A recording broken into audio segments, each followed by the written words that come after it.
એ જો જયભાઈ કહ્યું positive cues તો છે જ, પરંતુ ગઈકાલે જે આપણે અમેરિકાના બજારો જોઈએ તો શુક્રવારના રોજ S&P 500ની અંદર આપણે એક લેવલ પરનું ક્લોઝિંગ જોયું હતું, નવા લેવલે ક્લોઝિંગ જોયું હતું, પરંતુ આજે આપણને ડાઓ જોન્સે એક નવા લેવલ પર અહીંયાથી ખાસ કરીને ક્લોઝિંગ બતાવ્યું છે.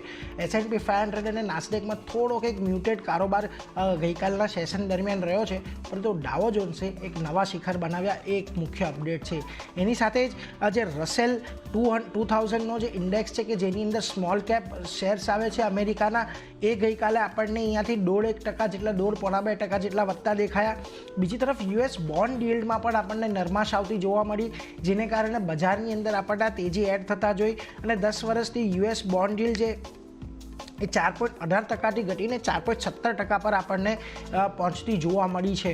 બીજી તરફ આજે અમેરિકાના CPIના આંકડા આવવાના છે.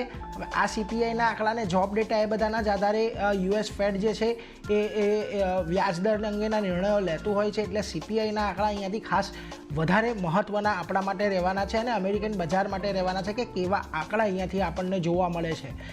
બીજી તરફ જુઓ, નિક્કેઈની અંદર આજે એક 34 વર્ષના ઉપલા સ્તર પર આપણને કારોબાર થતો જોવા મળી રહ્યો છે. 37,000ના લક્ષ્યને અહીંયાથી નિક્કેઈએ આજે પાર કર્યું છે અને 34 વર્ષનું ઉપર આજે કારોબાર છે. હવે જો 37,000ની ઉપર આજે નિક્કેઈ ક્લોઝ આપે છે તો 34 વર્ષનું સૌથી હાઈએસ્ટ ક્લોઝિંગ નિક્કેઈની અંદર જોવા મળશે. દાખલા તરીકે હવે કારણ જાપાનની અંદર જે કોર્પોરેટ ગુડ્સ પ્રાઇસ ઇન્ડેક્સ છે એ આપણને 0.2% પર પહોંચતો જોવા મળ્યો છે. બજારને આશા હતી કે 0.1% જેટલો જ વધશે, પરંતુ એની અંદર જે ગ્રોથ આવ્યો છે એ ગ્રોથ અહીંયાથી ખાસ કરીને અમેરિકાના બજારને જાપાનના બજારને અહીંયાથી ડ્રાઈવ કરી રહ્યો છે.